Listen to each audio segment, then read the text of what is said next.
Estamos aqui para dar voz ao povo, em defesa dos cidadãos, pela dignidade humana. Todos temos deveres, mas também todos temos direitos. Será que existe justiça? Isto é o povo a falar.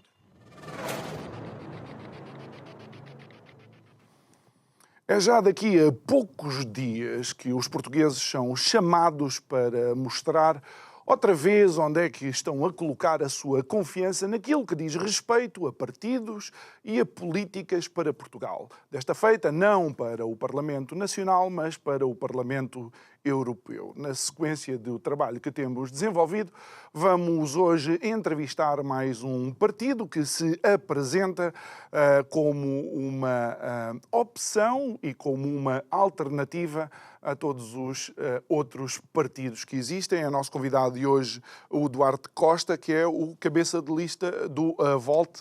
Muito boa noite, obrigado, Duarte, por vocês estarem aqui. E olha, Duarte, eu penso que é justo, mediante tudo o que tem acontecido até com a comunicação social, que claramente não tem sido justa para com todos os partidos. Antes de mais, queria que tu nos dissesses, a nós e à audiência e aos ouvintes da rádio também, onde é que se coloca o Volt e quais são, digamos, os principais e as principais ideias do Volt. Muito bem, boa noite, João. É um prazer estar aqui e, de facto, o Volt é um partido muito inédito nestas eleições. Nós nunca tínhamos tido em Portugal um partido europeu a concorrer a eleições europeias. E porquê que isto é diferente? Porque nestas eleições com o Volt as pessoas podem votar num partido que tem um programa para a União Europeia. Nós temos um programa eleitoral que é comum aos vários países da União Europeia onde nos candidatamos. O Volt de Portugal é o mesmo em Espanha, em França e em 31 países, dos quais 15 se apresentam às eleições europeias no próximo domingo e, portanto, os portugueses pela primeira vez podem confiar num partido que tem uma visão muito sólida e pensada para a União Europeia. Essa visão levou-nos 2 anos a construir. Nós levamos estas eleições muito a sério, fizemos várias consultas com especialistas, com cientistas, para, de facto, podermos ter um programa que dá resposta aos principais desafios que a União Europeia atravessa. E porquê um partido pan-europeu? Porque eu acho que estamos muito cientes que os problemas que atravessamos para protegermos, por exemplo, o planeta, para garantirmos que temos uma economia competitiva a nível global, para gerirmos fluxos migratórios e para darmos resposta a uma série de problemas que nos afetam aqui em Portugal, nós precisamos de respostas concertadas e de grupo, digamos assim, na União Europeia e, portanto, precisamos dessa democracia europeia e dos cidadãos a votar em projetos políticos que conseguem resolver esses problemas dessa forma coordenada. Muito bem. Quando eu dei uma vista de olhos pelo vosso programa eleitoral e pelas vossas propostas, a verdade é que eu vi que vocês colocaram 3 ou 4 pontos como sendo essenciais para transmitir aos nossos eleitores, mas uma das coisas que eu consegui perceber é que, de alguma forma, apesar de serem um partido europeu, com propostas para a Europa, vocês de alguma forma também querem alguma mudança na Europa? Sem dúvida, nós na verdade somos esse partido da mudança, porque nós estamos a ver que a Europa não está a dar resposta aos desafios e aos problemas que as pessoas sentem, o crescimento das desigualdades, também o descrédito na classe política e as críticas. Nas próprias instituições europeias, diga-se de passagem. Nas instituições europeias e nacionais há vários problemas a acontecer e o que é que tem acontecido em resultado disso? As pessoas têm votado em partidos que ameaçam o próprio projeto europeu porque são partidos muito mais nacionalistas. O que é que nós queremos trazer às pessoas? A possibilidade de renovar esses partidos que não têm estado à altura dos desafios que temos, sem pôr em causa o projeto europeu. Portanto, renovar a política neste espaço de um centro moderado, democrático, do diálogo, que despolariza, até porque esta polarização entre esquerda e direita não nos está a ajudar a conseguir garantir que sempre que somos uma sociedade unida e preparada para dar resposta aos principais desafios e, portanto, o Volt caracteriza-se, aliás, nas legislativas houve várias pessoas que caracterizaram como sendo o adulto na sala ou o partido do bom senso. Aliás, o nosso slogan foi paixão pelo bom senso. E eu acho que isto também são valores que apelam muito aos cristãos, porque esta ideia de equilíbrio, de, por exemplo, conseguir conciliar políticas sociais com políticas económicas responsáveis, mas também sem esquecer o planeta, é aqui que nós precisamos do eleitorado, dos cidadãos e aqui dos cristãos que têm este conjunto de valores que estão a fazer falta à política e que estão a ameaçar o nosso futuro, seja o futuro da União Europeia enquanto projeto que nos une e que nos permite representar num mundo cada vez mais multilateral, competitivo, mas também garantir que temos uma qualidade de vida cá dentro porque temos políticos responsáveis e alinhados com esses valores. Muito bem. Então, e porque falas na parte social, um dos primeiros pontos, não mesmo o primeiro, é fortalecer a Europa para alcançar prosperidade. Deixa-me colocar-te aqui alguns números. Neste caso, o peso de diversas economias no PIB mundial. Em 1980, a Europa apresentava 29% de peso do seu PIB no PIB mundial. Neste momento são 18%. Os Estados Unidos, 26% em 80, mantém os 26% em 23%. A China tinha 3%, neste momento tem 17% e rapidamente poderá alcançar o PIB europeu. O que é que aconteceu à Europa? A Europa tem, obviamente, perdido competitividade nos últimos anos em resultado de algumas opções políticas que não foram as mais certas. O que nós queremos fazer é recuperar essa competitividade e para isso precisamos de colocar a União Europeia como um espaço de 27 economias prósperas unidas numa só. E nós sabemos, até na perspectiva de portugueses, que essa não é a realidade da Europa. Nós vemos como os nossos jovens são formados em Portugal, têm o talento para corresponder às expectativas de negócios de ponta, empresas de ponta no resto da Europa, e isso é bom para esses jovens terem essas oportunidades, é bom para esses países não terem falta de mão de obra, mas é muito mau para Portugal, mas também no conjunto da Europa, porque se formos uma Europa a duas velocidades, não é? Se formos esta Europa que alguns países são muito prósperos e outros estão muito aquém, não conseguimos fazer face perante os nossos verdadeiros competidores.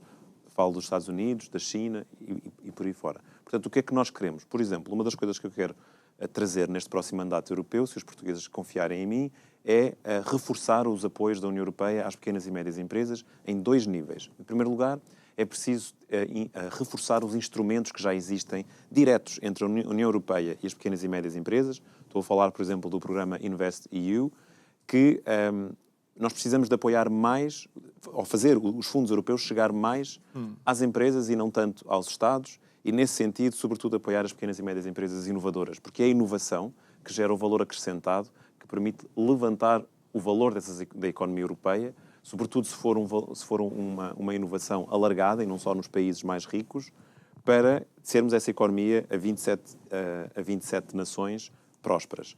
Nós queremos introduzir critérios de discriminação positiva em regiões de fuga de cérebros, justamente para garantir que essas empresas possam ser a nova fonte de postos de trabalho para que, por exemplo, um jovem ou menos jovem português possa continuar em Portugal e possa estabelecer os seus projetos familiares em Portugal. Isto é muito importante. Nós temos tido muitas pessoas que nos dizem como têm os seus filhos e os seus netos a desenvolver os seus projetos familiares noutros países e é uma tristeza muito grande. E não só pessoas de classes menos favorecidas. Claro, não. Estamos a falar de classes médias e mais altas até. Aliás, eu morei 12 anos fora de Portugal e sei bem que sentimentos são esses de, por um lado, sentir falta da minha família e, por outro lado, a minha família sentir a minha falta.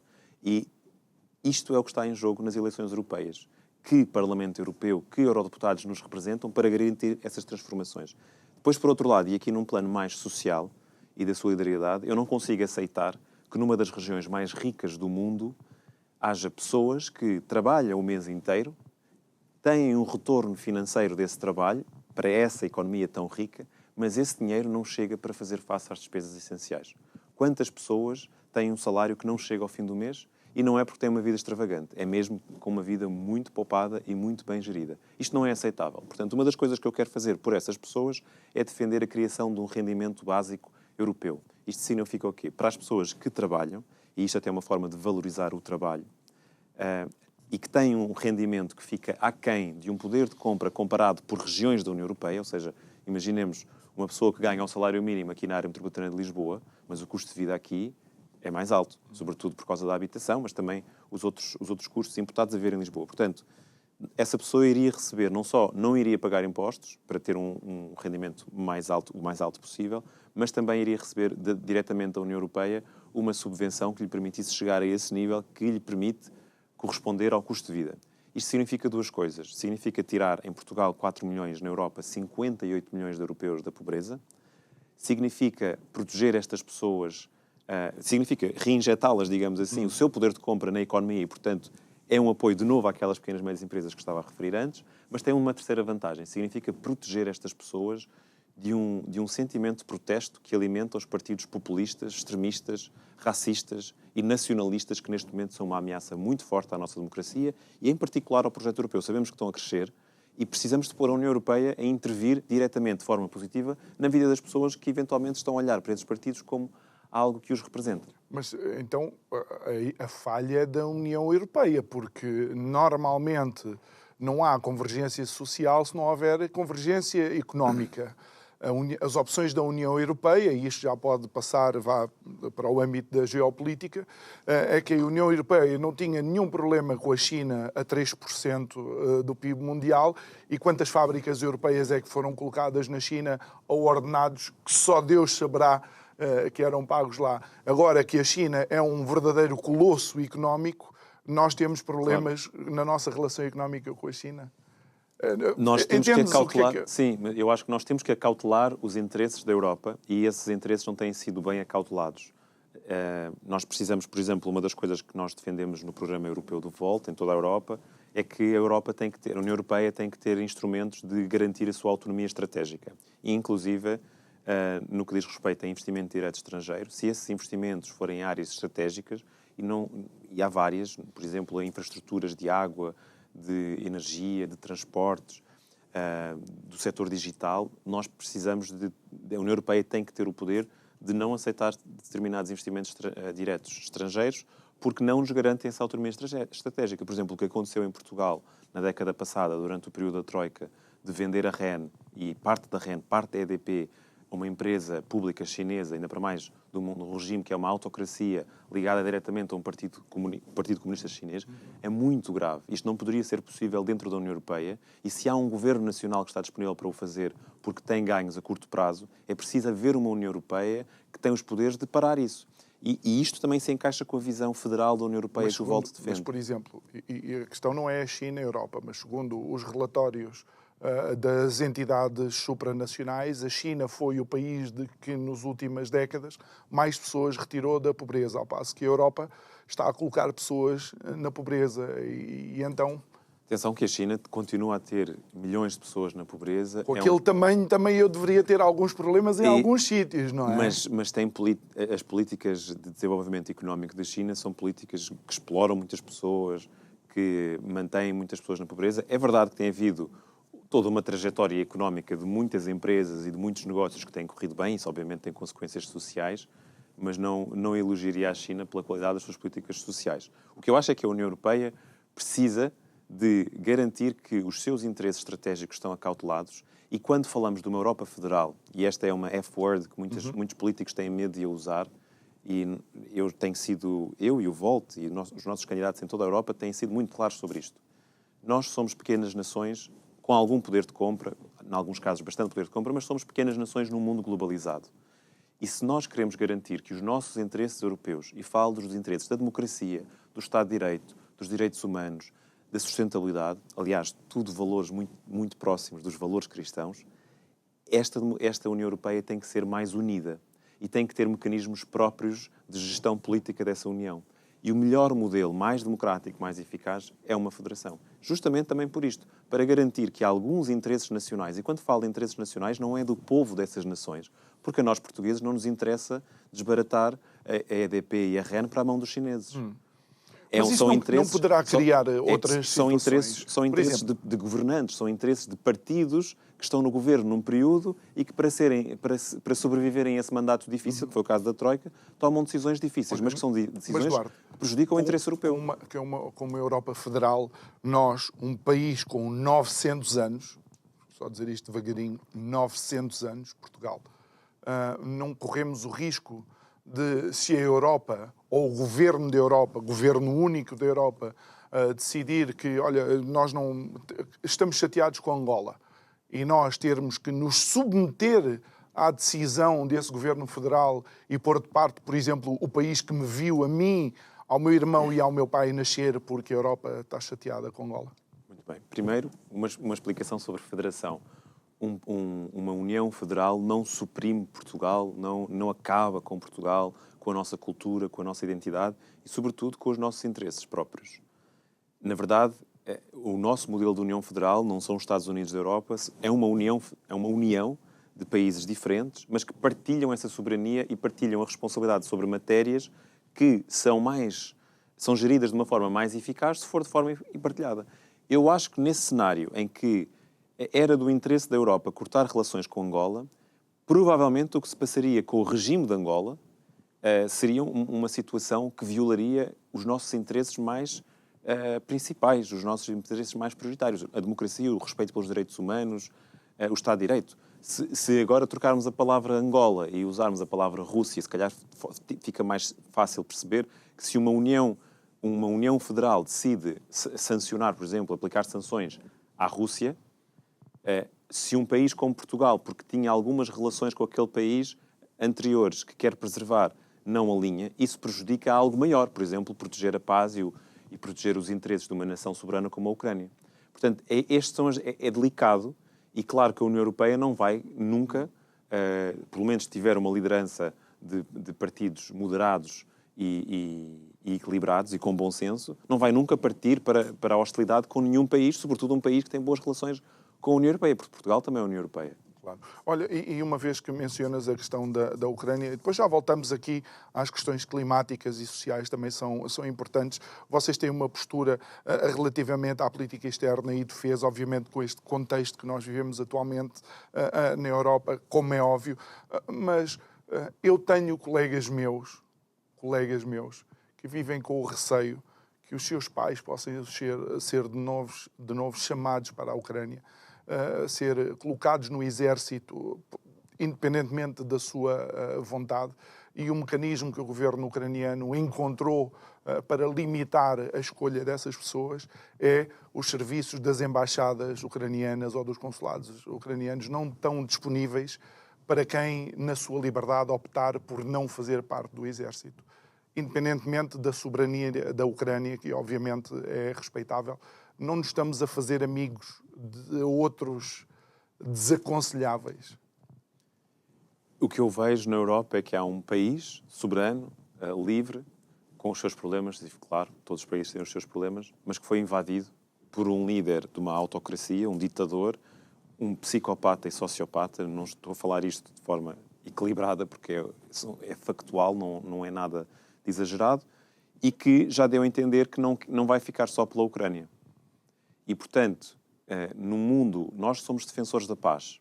Aliás, nós tivemos uma experiência trágica na Europa com a Segunda Guerra Mundial e foi daí que surgiu o projeto europeu, porque nós queremos muito a paz, porque sabemos o que é não ter paz. Sim, mas tivemos a Jugoslávia, tivemos toda aquela zona... Exato. Aliás, e os séculos XIX, o século XVIII, os séculos da Idade Média, sabemos como este continente, este território onde estamos agora, é um território de tensões, de muita guerra, de muito sangue, de muita tragédia. E nós somos uns abençoados por, nas últimas décadas, termos conseguido ter paz e prosperar dessa maneira.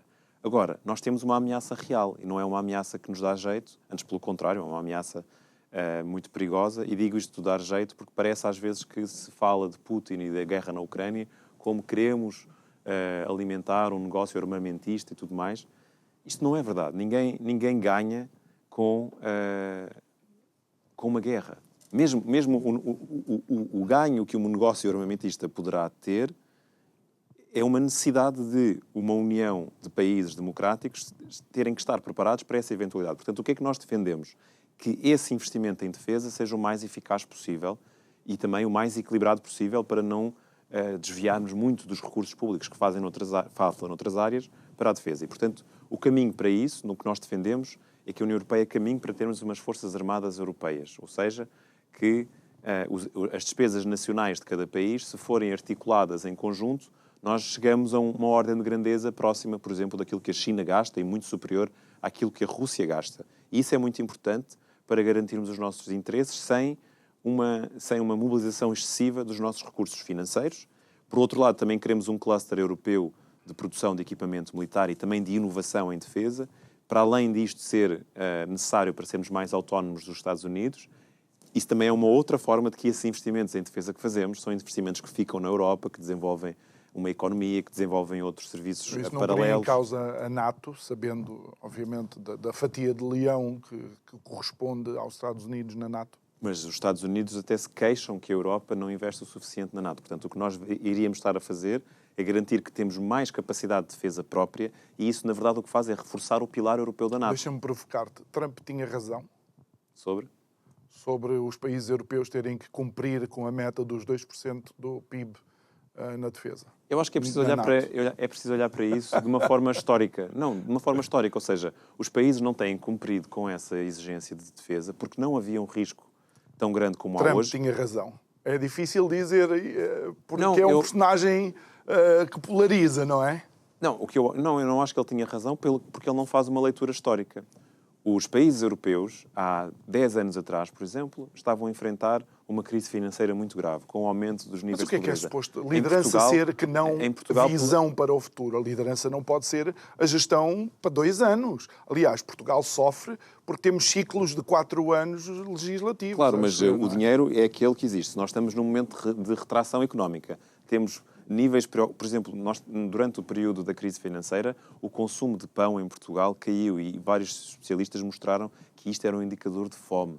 Quando as pessoas deixam de poder comprar pão é porque realmente não estão a comer nos níveis normais e mínimos. E da dignidade e é muito grave. humana. Portanto, eu percebo que se faça uma priorização para políticas sociais e para de correção orçamentária para sairmos dessa crise financeira e não investir em defesa quando não há uma ameaça militar. Agora há uma ameaça militar. E é por isso que nós precisamos de uma União Europeia federal e precisamos de uma União Europeia forte. Porque não vão ser os investimentos portugueses em defesa que vão garantir a defesa nem de Portugal, nem da Europa. E dizer isto também às pessoas que nos estão a ouvir, que é, se porventura, e temos visto que tem havido uma escalada militar, há um ataque sobre um Estado-membro da União Europeia, não é uma questão de discutir se vamos ou se não vamos ajudar, se os nossos jovens vão ou não vão. Isso é uma disrupção no plano económico tão grave, tão grande, que vai ter repercussões, sem dúvida, no nosso país. Portanto, o que nós precisamos de assegurar neste momento é que a União Europeia tem os meios suficientes para defender os nossos interesses. Porque não vamos ser nem nós sozinhos, nem nenhum país da União Europeia sozinho, mesmo os mais ricos e os maiores. E é por isso que nestas eleições europeias há muito que está em jogo e há partidos que são candidatos nestas eleições europeias que têm uma visão muito nacionalista da União Europeia. E não estou só a falar da extrema-direita e da extrema-esquerda. Mesmo quando olhamos para a AD e para o PS, são 2 partidos que têm esta visão da União Europeia que quem manda são os primeiros-ministros e os governos nacionais.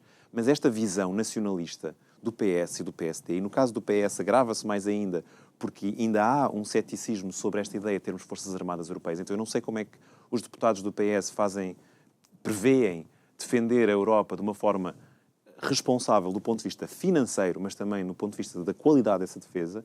Nós precisamos de votar em partidos, é por isso que eu sou candidato, que têm esta coragem de perceber que se a União Europeia avançar para uma União Federal, uma União com meios próprios de uma federação e de um Estado de Direito democráticos e de eficácia para dar resposta a estes desafios, nós, no fundo, transformamos este desafio numa oportunidade de sermos aquela União que os fundadores da União Europeia, mesmo os grandes pais da adesão de Portugal à União Europeia, Mário Soares, Pinto Balsemão, esses grandes estadistas portugueses, todos eles sempre olharam para a União Europeia nesta perspectiva federalista, que é, se nós tivermos uma federação, temos o poder de escrutinar quem manda na União Europeia, neste momento temos pouco poder, temos um poder eficaz para tratar destes temas que não são exclusivos do nível nacional, e com isso temos uma voz e uma relevância muito maior no mundo. Isto leva-me aqui para uma frase que vocês têm aqui nesta vossa parte da política externa e de defesa, em que mencionas que a influência individual dos Estados-membros da União Europeia no sistema internacional diminuiu. Diminuiu por culpa da própria União Europeia, ou seja, quando muitos dos meus interesses passam por ser representado pelos interesses dos outros países da União Europeia, ainda há quem diga, pronto, se eu telefonar para Pequim, eu sei com quem é que eu tenho que falar. Se eu telefonar para Moscovo, eu sei com quem é que eu tenho que falar. Se eu telefonar para Washington, não sei, depende se ele estiver acordado ou não. Mas achas que esta pergunta ainda é pertinente para... É sim, aliás, o nosso programa fala de termos um telefone para a União Europeia. Justamente não é bem uma brincadeira, mas... Mas é quase, não é? Sim, porque quando olhas para a realidade internacional é um bocado assim. É quase como aquelas crianças que, quando querem alguma coisa dos seus pais, sabem que aquilo pedem ao pai e aquilo pedem à mãe. E os pais, se não tiverem uma resposta conjunta, acabam por enfraquecer a sua autoridade e também, muitas vezes, acabam por criar na criança este hábito de eu consigo contornar a autoridade. Exato. E isto passa-se nas relações com a Europa. Ou seja, um chefe de Estado de um país terceiro à União Europeia sabe que pode falar com o chanceler da Alemanha, o presidente francês, a presidente da Comissão Europeia, o alto responsável pelos negócios estrangeiros, eventualmente, em alguns temas mais setoriais, algum outro líder nacional, e vai-se negociando assim com a Europa. E isto prejudica muito o interesse europeu, porque, no fundo, e temos visto nos últimos tempos, por exemplo, agora com o conflito na faixa de Gaza, como é muito difícil a União Europeia ter uma posição que ajuda à mediação destes conflitos, que ajuda à paz, e aqui, de novo, a palavra paz, sei que é uma palavra que tem muito impacto para qualquer cristão, e estamos a falar da Terra Santa.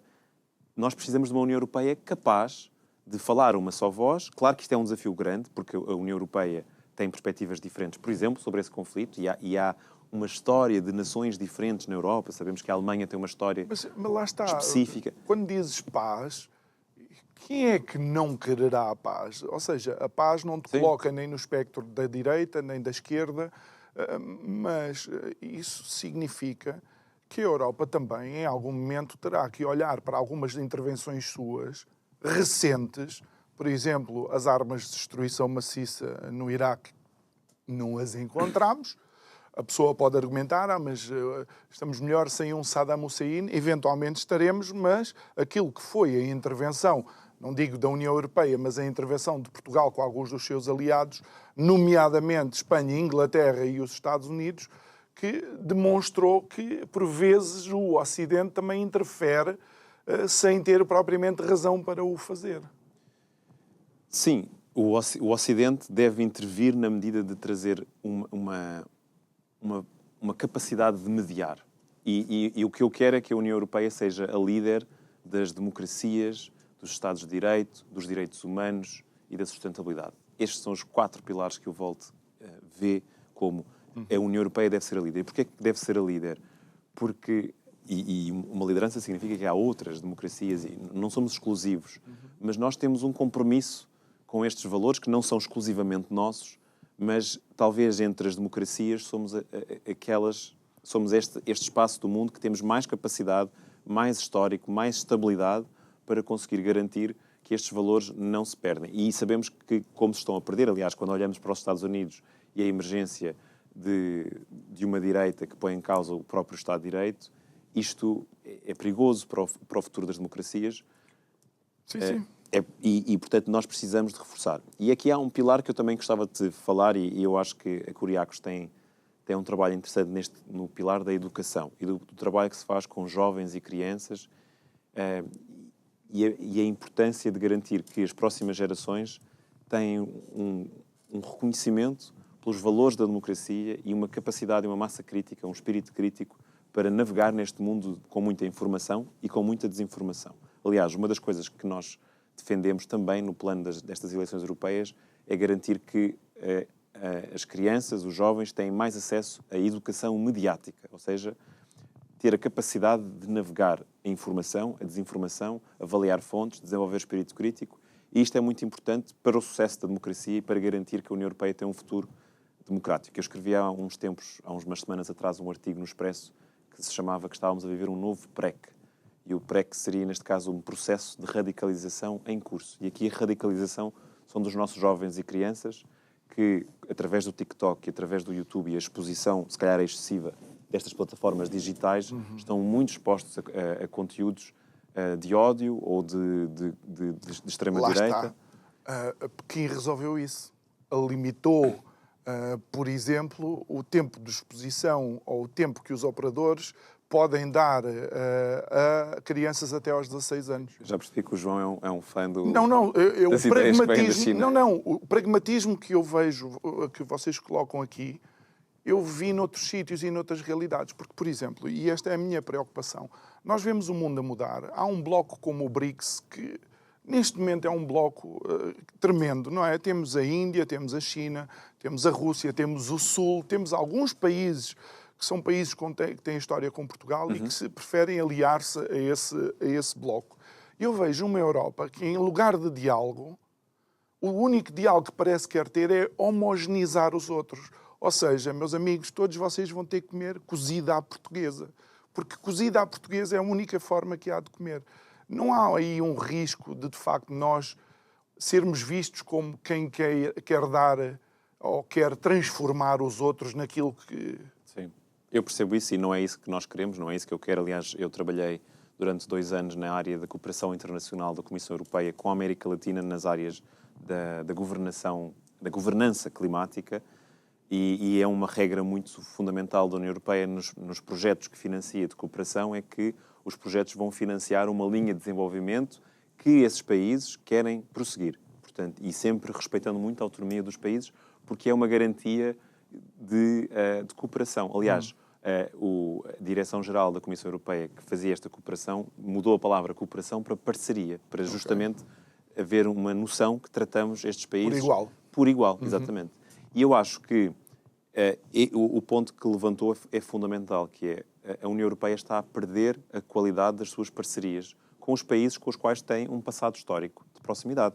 No caso das ex-colónias dos países que foram colonizadores, eu acho que este é um tema delicado, mas que é importante a União Europeia perceber que, até como forma de reparação histórica, devíamos olhar para estes países como parceiros democratas. Eu sei que são democracias que têm os seus problemas, e, em alguns casos, problemas bastante sérios. Até a nossa também já teve. A nossa também tem, e as europeias também têm, e também temos visto isto, mas são aliados muito importantes neste mundo globalizado, onde, se estas nações não tiverem uma relação de parceria com a União Europeia, acabam por estabelecer uma parceria com autocracias. O esforço de democratização pode ser revertido quando vemos uma influência tão aprofundada, por exemplo, da China e da Rússia em África e na América Latina, e nós temos que combater isso porque nós, a União Europeia, precisamos destas relações privilegiadas com estes países, da mesma maneira que pode ser muito vantajoso esses países terem relações privilegiadas com a União Europeia para sermos mais competitivos no plano económico, mas também mais influentes no plano geopolítico. Vemos como agora na questão do apoio à Ucrânia é tão importante para a União Europeia garantir que estes outros países fora da Europa estão mais alinhados connosco do que, por exemplo, com Putin. Sabes que algo que eu tenho ouvido também de algumas lideranças, e tem muito a ver com o projeto europeu e com aquilo que a Europa representou ao longo dos anos, aquilo que eu tenho ouvido de algumas lideranças, nomeadamente de países africanos, é que já não me serve, deixa-me usar aqui uma frase, mais ou menos foi assim, eu já não quero que a Suíça venha aqui buscar o cacau para fazer os chocolates. Eu agora quero fazer aqui os chocolates com o meu cacau. Não, eu acho isso muito importante, até porque se tivermos parceiros comerciais que têm um tecido industrializado mais desenvolvido, nós vamos poder também ter outro tipo de competitividade e as nossas empresas vão ter que... Achas que a Europa esteve demasiado extrativa durante algum tempo?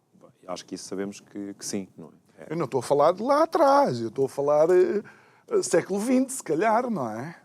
O nosso século XX, infelizmente, é muito lá para trás, não é? Ou seja, Portugal até 1974 estava igual a quase a Idade Média, não é? Olha... Até desde a Idade Média. Mas o que eu queria dizer sobre este plano é que, na minha perspectiva, um plano de relançar as relações da União Europeia com países terceiros, sobretudo em África e na América Latina, com os quais temos, e falo não só Portugal, mas os vários países europeus, temos relações privilegiadas, linguísticas, culturais. Temos também uma diáspora muito importante nos dois lados, não é? O que nós precisamos de fazer é, por exemplo, mecanismos europeus que ajudem, por exemplo, afrodescendentes na Europa a poderem reinvestir nos seus países. Ou seja, se há projetos empreendedores, novas empresas inovadoras, por exemplo, não chegámos ainda à parte da transição climática, mas é muito importante, muito importante. A União Europeia pode investir para que, por exemplo, um europeu afrodescendente crie comunidades energéticas em Cabo Verde. Isto é um exemplo. Cabo Verde é um arquipélago. É muito difícil criar uma rede de energia, é muito caro. Aliás, a energia em Cabo Verde é muito mais cara que em Portugal por isso, porque a geografia não permite ter uma rede centralizada. Então podemos apostar numa rede descentralizada. Isto é uma grande oportunidade de investimento. E podemos ter afrodescendentes que vieram de Cabo Verde ou que são uma segunda geração, segunda ou terceira geração que estudaram, aqui, que têm um conhecimento graças à infraestrutura que temos na Europa e com dinheiros europeus vão criar comunidades energéticas e empoderar comunidades nestes países e isso estreitar as relações entre a União Europeia e a África de uma forma muito mais construtiva do que as formas como a Rússia e a China se relacionam, porque são países que têm uma cultura ainda mais extrativista do que a europeia do século XX e para trás. Aliás, a própria China, a única diferença que diz é que nós pagamos. E, de facto, a Europa explorou sem pagar e isso foi atroz, como todos sabemos. Mas no século XXI não se aceita que se explore países mais pobres e mais vulneráveis da forma como a Rússia e a China estão a fazer. Mas muitas vezes, aliás, como falei há pouco, governos e líderes a pensar num curto prazo e num interesse político próprio, acabam por permitir que um povo seja explorado, permitir que os seus recursos sejam extraviados, no fundo, em prejuízo de uma população e, sobretudo, das populações mais vulneráveis. Eu estou de acordo, entendo, mas por uma questão de honestidade intelectual e por causa da nossa audiência e dos nossos ouvintes, eu tenho que dizer que existem países europeus, os Estados Unidos, enquanto líder do Ocidente, são useiros e vezeiros de interferir não só nas escolhas democráticas de países, como na América Central e América Latina, e também em África, e também a criar situações em que depois utilizam a alavanca do dinheiro que emprestaram através do FMI para retirar recursos naturais. É só a única coisa. Eu não falei nunca dos Estados Unidos, até porque para mim Estados Unidos é uma coisa, a Europa é outra. Eu sei. É por isso que eu estou a dizer a União Europeia não... Mas sendo nosso amigo... Não, a União Europeia... Tu entendes porque é que alguns países olham para nós e têm traumas. Claro. Há países que olham para a Europa e para os Estados Unidos, para o Ocidente, e têm traumas e têm dificuldade em sequer respeitar ou acreditar até na própria bondade. Desculpa estar a colocar isto... Sim, mas só para esclarecer também, quem nos está a ver, que os Estados Unidos têm uma política externa, a União Europeia tem outra completamente independentes. Nós temos uma aliança de defesa e temos acordos comerciais, mas também são acordos que não são respeitados. Vemos como Biden, por exemplo, introduziu de novo na transição climática um proteccionismo em matéria de mobilidade elétrica, de produção de carros elétricos. Isso está a ter, eu estive há umas semanas no distrito de Aveiro e essas regras estão a ter um impacto gigante em vários setores de produção industrial e a deslocalização de empresas para conseguirem vender para os Estados Unidos, não acabam por não estar na Europa. E, portanto, aqui de novo, e na transição climática, nós precisamos de proteger os nossos interesses e não ter medo de aplicar medidas que também nos protejam, por exemplo, e em reciprocidade de medidas aplicadas pelos Estados Unidos. Mas em relação aos países terceiros, eu acho que sim, que nós precisamos de reinventar de uma forma construtiva e positiva e de parceria a nossa relação com os países terceiros. E não temos feito o suficiente nesta matéria. Porquê? Porque a União Europeia não é uma União Federal. A União Europeia é uma união de governos nacionais. E cada país tem os seus interesses com certos países. E aqui, de novo, se tivéssemos uma União Federal que tivesse estes valores e até pensando que a União Europeia é uma união de Estados que têm experiências de colonizadores, mas também de colonizados. Nós temos Estados-membros da União Europeia que foram colonizados por outros países. E eu acho que aqui podemos ter um equilíbrio muito interessante, até porque somos uma região do mundo com uma enorme inovação. Em mais nenhum lugar no mundo temos países que financiam o desenvolvimento regional de outros países. E este princípio da solidariedade, e nós portugueses sabemos como recebemos milhares de milhões de euros que são pagos por contribuintes de outros europeus, este princípio de solidariedade, que acho que é muito bonito e muito cristão até, é um princípio que podemos extrapolar para outras regiões do mundo com as quais temos relações privilegiadas e também com as quais queremos aprofundar a nossa proximidade. Estamos a conversar com o Duarte Costa, que é o cabeça de lista do partido Volte para estas eleições europeias, transição climática. Claro que um dos grandes desafios na Europa é porque a Europa tem, tal como Portugal nisto, tem grandes recursos agrícolas. A Europa ainda é uma Europa de agricultores. Portugal ainda é um país de mar e que ainda não explorou, se calhar, todo o seu potencial marítimo. Não achas que a população ainda não está devidamente ciente do que são as alterações climáticas e como é que se lida com setores da economia que estão a receber e a ter estes desafios, como vemos um pouco por toda a Europa com os agricultores? Eu acho que as pessoas estão bem cientes das alterações climáticas porque é uma coisa que se sente. Aliás, ao longo dos últimos 2 anos tenho estado a comentar quase cada vez que há um extremo climático.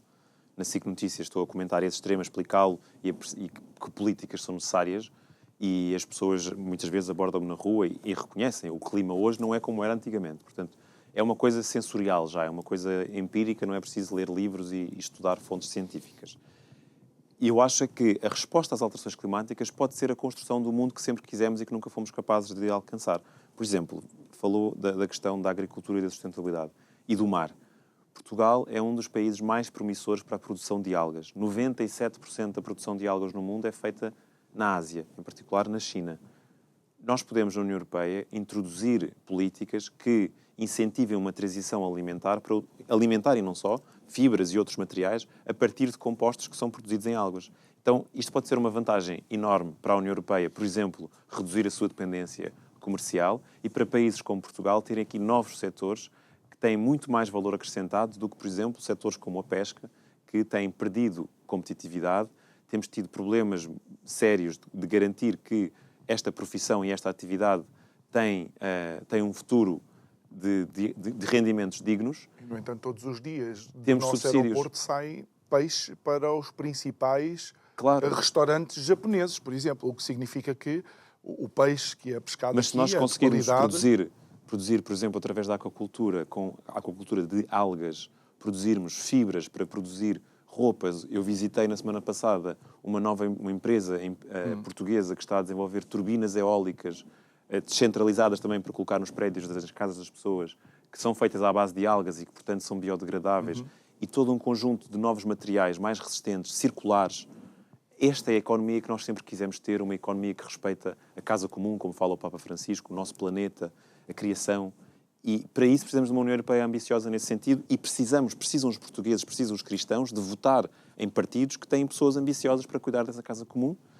E isto é uma das prioridades maiores do Volt. Aliás, o nosso eurodeputado neste mandato alemão foi elogiado e foi apontado recebeu 100 pontos em 100 de um conjunto de organizações ambientais, inclusive a WWF. Portanto, isto para nós é uma grande prioridade. Agora, tudo isto custa dinheiro e nós também somos muito pragmáticos e não vamos esconder esse lado das pessoas, até porque se fosse só para falar de boas medidas e depois não conseguir implementar, acho que isso não seria muito sério. E outro pilar que nós queremos defender é a criação de um Ministério das Finanças europeu, aliás, próprio de uma federação, para que nós possamos garantir que a União Europeia tem a capacidade de arrecadar os seus próprios fundos. E se calhar quem está lá em casa está a pensar, mas mais impostos, Duarte? Como assim? Nós já pagamos tantos. Esses impostos não seriam dirigidos às pessoas. Na verdade, nós todos sabemos que as grandes corporações globais operam e fazem lucros neste espaço, neste mercado único europeu, e tudo muito bem, porque nós beneficiamos dos seus serviços. Estou a falar da Google, da Meta, da Amazon, etc. Mas, na hora de pagar impostos, como a autoridade tributária não é europeia, a autoridade tributária é nacional, escolhem o país onde pagam muitas vezes quase zero impostos e quem sai prejudicado somos todos nós, que temos que pagar mais, porque esse segmento da economia não está a ser taxado. Portanto, nós queremos um Ministério das Finanças para garantir essa justiça fiscal de ir buscar esses impostos para financiar, por exemplo, uma transição climática e uma transição climática justa. No âmbito da segurança social, eu acho que isto também é muito importante. Nós temos que perceber que num continente cada vez mais envelhecido, nós iríamos ganhar muito se tivéssemos uma segurança social cada vez mais europeia, porque juntando todas as nossas contribuições e tendo aqui uma capacidade de gestão coletiva, nós teríamos muito mais resiliência perante as pressões de um inverno demográfico num projeto tão importante de solidariedade como uma segurança social. Portanto, nós defendemos também isso e no fundo, nós somos o partido mais visionário, mais europeísta e mais ambicioso para, ao aprofundar o projeto europeu, colocá-lo a dar resposta aos problemas do dia-a-dia das pessoas. Estamos a falar de ter rendimentos, estamos a falar de ter uma reforma, de termos um planeta para viver, de termos indústrias que produzem. Olha, mas por exemplo, relativamente ainda à transição climática, obviamente um dos grandes pesos na economia de uma família, e não só, também das empresas, é o peso da energia. E em Portugal, de facto, é algo que não se consegue entender, porque Portugal liderou a transição energética, por exemplo, com as renováveis. O problema é que, aparentemente, os políticos criaram um sistema em que o consumidor final fica com o ónus de uma tecnologia que na época ainda era quase experimental e que agora cria para outros países energia muito mais barata do que aquela que nós temos. As renováveis intermitentes, creio eu. A aposta que fizemos nas renováveis permitiu-nos duas coisas: descarbonizar muito rapidamente, e isso significou podermos fechar centrais termoelétricas que tinham um custo de operação muito elevado, porque temos que importar combustíveis, portanto temos que usar do nosso dinheiro e colocá-lo fora do país para trazer esses combustíveis. Isso teve um efeito económico importante de reduzir as nossas emissões. As emissões, neste momento, têm um custo nos mercados europeus de licenças de carbono e nós queremos já agora aprofundar esse mercado para colocar os outros países da União Europeia a fazer um pouco o mesmo que Portugal fez. Mas faltaram duas coisas nessa transição climática, nessa transição energética. Nós precisamos de descentralizar mais. Aquilo que eu estava a dizer antes sobre Cabo Verde, nós precisamos de fazer em Portugal. Ou seja, nós precisamos de ter comunidades energéticas em que são os próprios cidadãos que podem ter um painel solar nas suas casas ou uma turbina destas de uma marca portuguesa inovadora de jovens portugueses talentosos. Hoje estive no Alentejo, no interior do Alentejo, onde temos um potencial solar gigante. Temos também uma realidade de pessoas que uma economia que não tem a capacidade de gerar as receitas, as oportunidades que gostávamos que permitam que essa população se fixe. Comunidades solares podem ser uma forma dessas pessoas poderem ter uma fonte de rendimento, contribuírem para a descarbonização da União Europeia e também sermos mais resilientes, porque até no plano de defesa, termos uma infraestrutura de energia descentralizada permite-nos muito mais garantias que, num caso de um problema ou de um ataque, não estarmos dependentes muito de produção muito centralizada. Mas isso falhou e nós queremos aumentar, a nível europeu, os investimentos e também as diretivas que prevêem que os países tenham cada vez mais energia descentralizada para que as pessoas tenham menos fatura de energia e tenham mais possibilidade de gerar rendimentos até com a própria Quais são casa. as expectativas, Eduardo, que vocês têm, e porque estamos a chegar aos últimos 2 minutos, quais são as expectativas que tens de participação dos portugueses, uma vez que, em termos de participação absoluta, no dia 10 de março batemos o recorde? Eu espero que a participação seja nos níveis das legislativas, porque as eleições europeias são ainda mais importantes que as legislativas. São 70% a 80% da nossa legislação é decidida no Parlamento Europeu e tantas das coisas que são feitas no Parlamento Europeu são as mais decisivas para podermos dar resposta aos grandes problemas que temos. Em relação às expectativas do Volt, o meu apelo para quem nos está a ver em casa é que somos nós que somos soberanos cidadãos, não são as televisões na quantidade de vezes que mostram os mesmos partidos, os mesmos candidatos.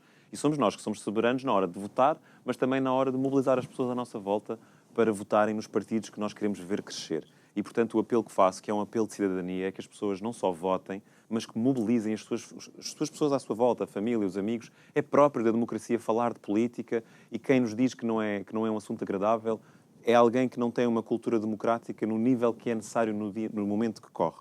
Nós temos o crescimento de projetos populistas, projetos que ameaçam a democracia, o projeto europeu, projetos nacionalistas e racistas, e todos nós defendemos os direitos humanos, a paz e a democracia, temos que ir votar, e o Volt é o partido mais preparado em Portugal para dar resposta a estes grandes desafios. Nós temos um programa comum para toda a União Europeia, nós já temos um eurodeputado e temos uma projeção de termos entre 4 a 9 eurodeputados de vários países. Isto significa que vamos poder trabalhar com uma realidade de outros deputados de todos os países da União Europeia e negociar melhor as transformações que queremos e que são ambiciosas, mas para isso precisamos do voto dos portugueses, do voto já agora também dos cristãos, e por isso o apelo que eu gostava de deixar aqui é que no dia 9 votem e já agora votem numa nova força política, deem uma oportunidade ao Volt. Muito bem, Eduardo Costa, muito obrigado por ter estado aqui connosco. As maiores felicidades para Obrigado, as foi um eleições. prazer. Obrigado a si que nos acompanhou. Já sabe, pode ver e rever esta conversa subscrevendo o canal de YouTube do Isto é o Povo a Falar. Vá lá, subscreva, clique no sininho para receber as notificações sempre que fazemos o upload de algumas das nossas conversas. E já que estamos, de facto, em semana de votar, não se esqueça de planear de ir colocar o seu voto. O resto de uma boa noite, até amanhã e muito obrigado.